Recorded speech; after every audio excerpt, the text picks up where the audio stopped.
Salut tout le monde, hello everyone, welcome to the Paddle Sport Show 2023. Je suis toujours en Allemagne, à Düsseldorf. Le salon est juste gigantesque. Dites-vous que je suis dans un salon qui est à peu près 8 fois plus grand que le salon nautique de Paris, si vous connaissez.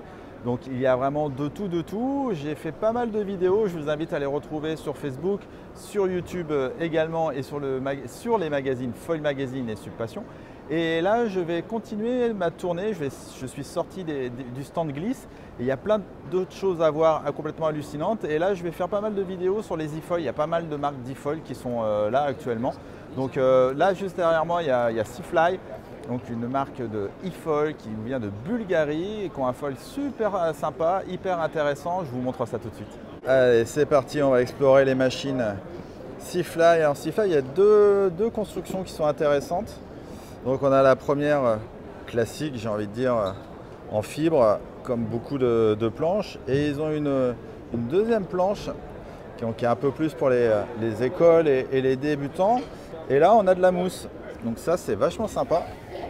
Donc c'est quand même plus safe et moins fragile. Donc c'est sympa d'avoir aussi une machine un peu plus adaptée pour les loueurs, les écoles. Je le redis, hein, c'est toujours... Quand on veut apprendre le foil, c'est tellement sympa et pratique de pouvoir débuter avec un e-foil avant même de manipuler la voile ou autre. Et au niveau des foils, alors vous avez un premier prix, ça va de 5 000 à 8 500 €. Et par exemple, ça aussi c'est un truc intéressant que je n'avais pas encore particulièrement vu, c'est que vous avez la possibilité sur le premier prix, vous avez un foil, mais c'est un foil en plastique, donc c'est pas du carbone, donc qui paraît fonctionne quand même très bien. Et donc là on a les deux options, soit un vrai foil autour des 1900 et un autre foil ici en 1300 en carbone, mais voilà, un foil en plastique avec pareil ce qu'on a pu voir sur le foil Decathlon, donc un foil assez lourd, hein. Donc là on a un bon rebord en plastique aussi qui est beaucoup plus safe. Alors la machine elle va jusqu'à 45 km/h. Autre particularité qu'ils ont, c'est qu'ils ont une application qui est plutôt bien foutue. Elle te permet de dire par exemple, même pareil aussi pour les loueurs, mais de définir une zone jusqu'où tu peux aller. Tu peux complètement paramétrer ta machine grâce à l'application.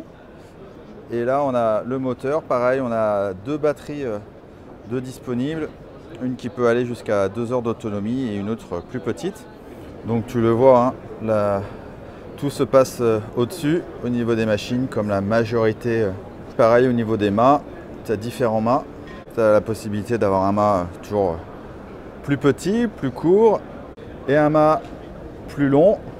Et en plus, ils ont une petite option qui est sympa. Tu peux rajouter cette petite ailette supplémentaire, un foil supplémentaire.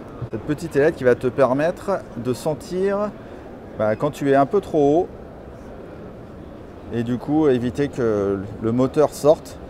Donc forcément, hein, ça alourdit, c'est pas forcément fait pour tourner un peu mieux, mais en tout cas ça a le mérite d'exister. C'est pas mal aussi pour l'apprentissage, je pense. Et on a également une belle télécommande, alors avec une quarantaine de niveaux. Alors après c'est pareil, hein, comme beaucoup aussi, vous avez soit la possibilité de vous mettre en mode sport, en mode éco et autres. Mais comme sur un vélo qui peut avoir 5 assistances, là il propose une quarantaine d'assistances. Donc tu cliques sur le petit bouton plus, moins, et tu montes progressivement. Ou alors, comme beaucoup, tu utilises juste la gâchette et tu grimpes et tu augmentes ou pas ta vitesse. Et au niveau du shape, en dessous, on a un léger concave à l'avant, après du plat à l'arrière, qui va très plat à l'arrière. Et puis des rails, des biseaux sur les côtés, comme sur beaucoup de planches. J'en profite pour regarder la platine, hein. Belle platine, bien grosse et costaud, comme il faut, avec une grosse jonction au niveau du mât. Et la protection d'hélice, donc une protection d'hélice qui englobe pas entièrement l'hélice, hein, qui juste protège tout autour. Et puis pareil, ce décrochage avec le stab, il y a deux tailles de stab. Donc c'est bien, ça change un petit peu en termes de conception et de fabrication. C'est bien de voir différentes choses. Chacun trouve son système. Donc là, on a sur celle-ci un autre système de fixation en dessous. En tout cas, très intéressant, c'est Seafly bulgare. Voilà tout ce que je pouvais vous dire sur Seafly. J'espère avoir la chance de tester cette machine très prochainement. Retrouvez toutes ces informations sur Foil Magazine. On va tout expliquer concernant la machine. Vous aurez encore plus d'informations. En attendant, n'hésitez pas à aller voir les autres vidéos sur la chaîne YouTube, sur le magazine et sur Facebook. Quant à moi, je vous dis à très vite. Ciao, ciao.